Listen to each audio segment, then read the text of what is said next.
कभी कभी अनजाने अनजाने में कुछ ऐसी गलतियां कर जाते हैं जिनका पछतावा हमें बाद में होते रहता है। जब हम गलतियां करते हैं तब हम इस बात का बिल्कुल पता नहीं करते कि आगे चल के बात है। एक नगर में एक युवक रहता था। उस युवक का परिवार बहुत गरीब था। उसके परिवार में आए दिन किसी ना किसी बात को लेकर झगड़ा चलते रहता था। वह युवक इन झगड़ों से बहुत परेशान था।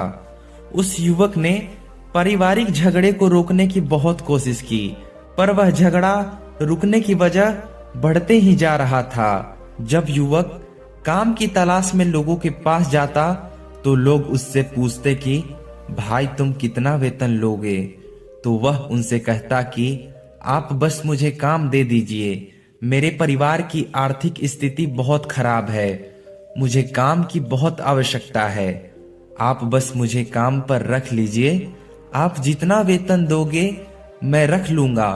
तो लोग उसे उसकी मजबूरी समझकर काम पर रख लेते, क्योंकि उसने लोगों को खुद ही मौका दे दिया। लोगों को पता था कि उसको काम की जरूरत है, वो काम कम पैसों में भी कर देगा।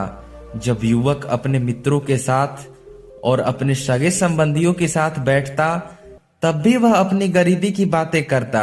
वह अपने मित्रों और सगे संबंधियों से कहता कि मैं क्या करूं, मेरा परिवार बहुत गरीब है, हमें 2 वक्त की रोटी भी ठीक से नसीब नहीं होती और आए दिन परिवार में लड़ाई झगड़े होते रहते हैं, मुझे तो कुछ भी समझ में नहीं आता। उसके मित्र और सगे संबंधी उसकी बात को सुन लेते, पर उसके बाद में सभी उसका मजाक बनाते और कहते यह तो गरीब का गरीब ही रहेगा, इसका कुछ नहीं हो सकता, इनके परिवार में भी प्यार नहीं है, जब देखो लड़ते झगड़ते रहते हैं और हमारे पास ही रोने आ जाते हैं और कुछ करता धरता नहीं है। पर यह युवक तो अपनी दोस्तों को अपना समझकर अपनी समस्या बता रहा था ताकि कोई उसकी मदद कर सके, लेकिन किसी ने उसकी मदद नहीं की। अब युवक जहां भी जाता सभी लोग उसका तिरस्कार करते, सब लोग उसको गरीब गरीब करके पुकारते। वह युवक दिन भर काम करता और उसके काम के कुछ ही पैसे मिलते थे। अगर वह कुछ कहता तो लोग उसे कह देते काम करना है तो कर, नहीं तो जा। यहां से उस युवक को काम की जरूरत थी, इसीलिए वह काम तो करता ही था कम पैसों पर। धीरे धीरे कुछ समय के बाद उस युवक की हालत खराब हो गई, क्योंकि सबको ये पता लग चुका था कि वो गरीब है, वो उनका कुछ नहीं बिगाड़ सकता और उसको पैसे की भी जरूरत है। सभी नगरवासी उसे गरीब गरीब करके पुकारते।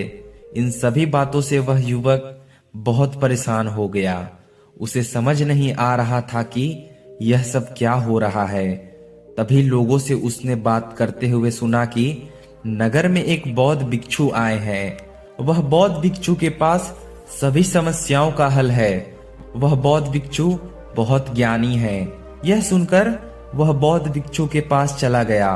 वह युवक बौद्ध भिक्षु के पास पहुंचा और उनसे रोकर बोला कि महाराज, मुझे सभी लोग ऐसा क्यों करते हैं। तभी उस युवक की बातों को सुनकर बौद्ध भिक्षु ने उससे पूछा क्या हुआ बालक। तभी वह बालक बौद्ध भिक्षु के सामने जोर जोर से रोने लगा। बौद्ध जब पूछे क्या हुआ बालक, तो उस युवक ने बताया कि सभी लोग मुझे गरीब गरीब करके पुकारते हैं और अपनी सारी समस्या बौद्ध भिक्षु से बताया और बोला सभी लोग मुझे गरीब गरीब करके पुकारते हैं और कोई भी मुझे मेरा मेहनत की पूरी कमाई नहीं देता। मैं उनकी खेतों में पूरा दिन काम करता हूँ और वह मुझे बहुत कम पैसे देते हैं। मेरे दोस्त भी, मेरे सगे संबंधी भी, सारे लोग मेरा मजाक उड़ाते हैं। तो वह बौद्ध भिक्षु युवक की सारी बातें ध्यान से सुनता है और उससे पूछता है कि सभी नगरवासियों को कैसे पता चला और लोग तुम्हें काम करने पर इतना वेतन कम क्यों देते हैं। बौद्ध भिक्षु की बातें सुनकर वह युवक बोला कि दरअसल महाराज, मैंने ही हमदर्दी पाने के लिए उनसे बोला था कि मैं बहुत गरीब हूँ, आप मुझे काम पर रख लीजिए, जो आप दोगे वह मैं रख लूंगा। इस बात को सुनकर बौद्ध भिक्षु बोले कि इसमें लोगों की क्या गलती है। अगर नगर वाले तुम्हारी मजाक उड़ाते हैं, तुम्हें कम वेतन देते हैं, तो इसमें तुम्हारी ही गलती है। तुमने ही उन लोगों को बता दिया है। तुम्हें कुछ बातें अपनी तक ही सीमित रखने थी, लेकिन तुमने तो सब बातें उन्हें बता दी। यह बातें सुनकर वह युवक बौद्ध भिक्षु के चरणों में गिर गया और बोलने लगा कि महाराज, अब मैं क्या करूं? मेरी परेशानी को दूर करो। युवक की बातें सुनकर बौद्ध भिक्षु बोले, देखो, जो हो गया सो हो गया, इससे तो वापस नहीं लाया जा सकता। लेकिन आज मैं तुम्हें यह 7 बातें बताऊंगा जिसे तुम्हें किसी को नहीं बताना है, सिर्फ अपने तक ही सीमित रखनी है। चाहे वह तुम्हारा मित्र क्यों ना हो या फिर कोई सगा संबंधी, तुम्हें ये बात किसी को नहीं बताना है। बौद्ध भिक्षु की बातें सुनकर वह युवक बोला कि बताइए महाराज, वह कौन सी बात है जिसे हमें किसी को नहीं बतानी चाहिए। फिर बौद्ध भिक्षु ने उस युवक से बोला, वह पहली बात जो तुम्हें किसी को नहीं बतानी चाहिए वह है कि तुम्हारे जीवन का लक्ष्य और तुम्हारे जीवन का सपना। हम क्या करते हैं, हम अपने सपने को सभी को बता देते हैं कि मैं ये करूंगा, मैं बड़ा होकर ये बनना चाहता हूँ, लेकिन ऐसा होता नहीं है। जब हम अपने सपनों को लोगों को बता देते हैं तो हमारे मन में संतुष्टि का भाव आ जाता है और हम मन ही मन खुश हो जाते हैं, जिससे हम अपने सपने के प्रति वह जुनून नहीं रख पाते हैं जो हमारा पहला था। जब हम सपने लोगों को बता देते हैं तब उनकी उम्मीदें हमसे बढ़ जाती है और वह हमारे ऊपर और भी ज्यादा ध्यान देने लगते हैं, और जिससे हम कभी कभी तनाव में भी आ जाते हैं। तनाव हमारे जीवन में असंतुलन पैदा करता है और फिर हम अपने सपने और लक्ष्य से भटक जाते हैं। जब हम अपने सपने किसी को बताते हैं तब आपको कुछ लोग प्रेरणा देंगे, जिससे आपको आगे बढ़ने में मदद मिलेगी। लेकिन बहुत से लोग ऐसे हैं जो आपको परेशान करेंगे, आपको डिमोटिवेट करेंगे, जिससे आप अपने लक्ष्य से भटक सकते हो। इसीलिए जो भी आपका सपना है आप उसे पूरा करो और उस सपने को पूरा करके लोगों को बताओ। अगर पहले बता दोगे तो लोग रुकावट पैदा करेंगे।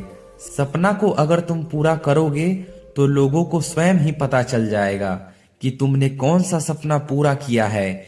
इसलिए लोगों को अपना सपना मत बताओ, पहले उसे पूरा करो। फिर बौद्ध भिक्षु ने उस युवक से कहा, दूसरी बात यह है कि जो तुम्हें नहीं बतानी है तुम्हारी समस्या और परेशानियां। हम क्या करते हैं, जैसे ही हमें कोई परेशानी और समस्या होती है हम दूसरे लोगों के पास पहुंच जाते हैं, उन्हें अपनी परेशानी बताने लगते हैं। लेकिन दूसरे लोगों को अपने परेशानी बताने का मतलब है स्वयं के लिए एक और परेशानी खड़ी कर लेना। क्योंकि किसी को जब हम अपनी परेशानी बताते हैं तब तो हमें बहुत अच्छा महसूस होता है। हमें ऐसा लगता है मानो हमारा थोड़ा सा दुख तो चला गया। लेकिन सब लोग हमारे परेशानी कम नहीं करते, उसे और बढ़ा देते हैं। और जितने लोग के साथ हम अपनी परेशानी बताते हैं उनमें से 70% लोग ऐसे होते हैं जिनको हमारी परेशानी से कोई फर्क नहीं पड़ता, बल्कि वो तो हमें मजाक उड़ाते हैं। और 20% लोग को खुशी होती है कि हमें परेशानी है, और 10% लोगों को तो थोड़ा बहुत फर्क पड़ता है। लेकिन फर्क पड़ने का मतलब यह नहीं है कि वह तुम्हारा साथ दे ही देंगे। जब लोग हमारे परेशानी और समस्या का मजाक उड़ाते हैं तो हमें बहुत दुख होता है। इसलिए कभी भी हमारे परेशानी को किसी दूसरे को नहीं बताना चाहिए, स्वयं ही हमें हल खोजना चाहिए। क्योंकि हमें खुद से ज्यादा कोई नहीं जानता और हम बिना किसी से मदद के अपने परेशानी से बाहर निकल सकते हैं। और वह बौद्ध भिक्षु तीसरी बात बताते हैं कि तुम्हें कभी भी अपने घर परिवार की समस्या किसी को नहीं बतानी चाहिए। हर घर परिवार में कोई ना कोई समस्या होती है। जहां सब लोग एक साथ रहते हैं तो कहा सुनी भी हो जाती है। हमारे परिवार के साथ संबंध अच्छे हो या बुरे हो, हमें किसी को नहीं बतानी चाहिए। जब हम दूसरे को हमारे बारे में बताते हैं तब लोग मजा लेकर हमारी बातें सुनते हैं। उन्हें कोई फर्क नहीं पड़ता कि तुम किस परेशानी में हो, बल्कि लोग तो तुम्हारी कमजोरियों का फायदा उठाएंगे। तुम्हें तुम्हारी समस्या को घर में ही बात करके सुलझा लेनी चाहिए। तुम्हें दूसरे लोगों को बताने की कोई जरूरत नहीं है। जब हम अपनी और अपने परिवार की समस्या को लोगों को बताते हैं तो लोग हमें कमजोर समझने लगते हैं, हमारे बारे में सोचने लगते हैं कि यह तो कुछ नहीं कर पाएगा, यह अपने परिवार को नहीं संभाल पाएगा, इतनी छोटे छोटे बातों में परेशान हो रहा है, तो आगे चलकर जीवन में बड़े बड़े समस्याओं का समाधान कैसे करेगा। लेकिन लोगों को हमें तो अपने परिवार की समस्या इसलिए बताते हैं कि लोग हमारा मदद करें। लेकिन यह दुनिया बहुत मतलबी है। इस दुनिया में कोई भी आपका खास नहीं है। लोग हमारी बातों को मजा लेकर सुनते हैं और हमें झूठी हमदर्दी दिखाते हैं, और पीठ पीछे जो हम उन्हें बताते हैं वह नमक मिर्च लगाकर और आगे चारों तरफ फैलाते हैं, जिनसे उन लोगों का तो कुछ नहीं बिगड़ता, पर तुम्हारी परिवार का इज्जत मिट्टी में मिल जाता है। लोग तुम्हारी परिवार की तरह तरह बातें बनाएंगे, एक बात की 100 बात करने लगते हैं। जो बात हुई नहीं उस बात को भी नमक मिर्च लगाकर बताते हैं। इस दुनिया में घाव पर मरहम लगाने वाले तो बहुत कम हैं, लेकिन घाव पर नमक छिड़कने वाले बहुत ज्यादा हैं। इसलिए कभी भी अपने परिवार की स्थिति के बारे में किसी को नहीं बताना चाहिए। फिर बौद्ध भिक्षु ने उस व्यक्ति से चौथी बात कही, तुम लोगों के सामने यह बात कभी मत बताना कि तुम किन चीजों के मालिक हो या फिर तुम्हारे पास क्या क्या है। तुम लोगों को ऐसे ही अपने बारे में बताते हो कि तुम्हारे पास इतना बंगला है, इतनी गाड़ियां हैं, इतने धन हैं, ताकि लोगों को पता चल सके। लेकिन यह सोचकर तुम नहीं बता रहे हो, तुम उन्हें नीचा दिखा रहे हो। लोग तुम्हारी बातों का गलत मतलब निकाल सकते हैं, सोच सकते हैं कि तुम उन्हें नीचा दिखा रहे हो। उस समय तो वह लोग तुमसे कुछ नहीं बोलेंगे, लेकिन अंदर ही अंदर नफरत करने लग जाएंगे और तुमसे दूर हो जाएंगे और तुम्हें गिराने की कोशिश करेंगे। और यह जानकर कि तुम्हारे पास इतना धन है, बहुत से लोग तुमसे झूठे रिश्ते बनाने लगेंगे और तुमसे मतलब ही निकलवा सकते हैं। इस दुनिया में बहुत से मतलबी लोग हैं जो लोगों से सिर्फ धन की इच्छा में रिश्ता जोड़ते हैं। इसलिए तुम्हें अपने धन के बारे में किसी को नहीं बताना चाहिए। समय का खेल किसी को नहीं पता होता है। आज अच्छा है, कल बुरा भी हो सकता है। मान लो आज तुम्हारे पास बहुत धन है और भविष्य में तुम्हारे पास सब कुछ खत्म हो जाए, तो तुम लोगों से मदद मांगोगे तो तुम्हें कोई मदद नहीं करेगा, बल्कि तुम्हें ताने मारेंगे कि तुम्हारे पास तो इतना धन था, कहाँ गया यह सब धन। तुम सच बोलते थे या झूठ। इस दुनिया में बहुत से लोगों के पास पीने के लिए स्वच्छ पानी नहीं है, गंदा पानी पीते हैं, गंदे भोजन करते हैं। इसलिए कभी भी अपने आप को गरीब लोगों के सामने धन का दिखावा नहीं करना चाहिए। हो सके तो उसकी मदद कर दे। फिर बौद्ध भिक्षु ने उस व्यक्ति को 5वां बात बताया कि कभी भी अपने सफलता का रहस्य किसी को मत बताना। हमने सफलता कैसे हासिल की यह बताना कोई गलत बात नहीं है। अगर कोई मनुष्य आपकी सफलता को जानकर सफल होता है यह बहुत अच्छी बात है, लेकिन अधिकतर लोग क्या करते हैं, हमारी बताई हुई रास्ते पर चलने लगते हैं और अगर वह आगे जाकर असफल हो गए तो हमें दोष देने लगते हैं, जबकि हमने तो उसके लिए अच्छा ही किया था, लेकिन वह हमें ही दोषी मानने लगते हैं और कहते हैं काश मैं इसकी बातों में नहीं आया होता, इसने तो हमें गलत रास्ता बता दिया। बल्कि सफलता का कोई एक ही रास्ता काम नहीं करता। जिस तरह से तुम सफल हो गए यह नहीं हो सकता कि वैसे ही कोई और सफल हो जाए। इसलिए अपने सफलता का राज किसी को मत बताओ।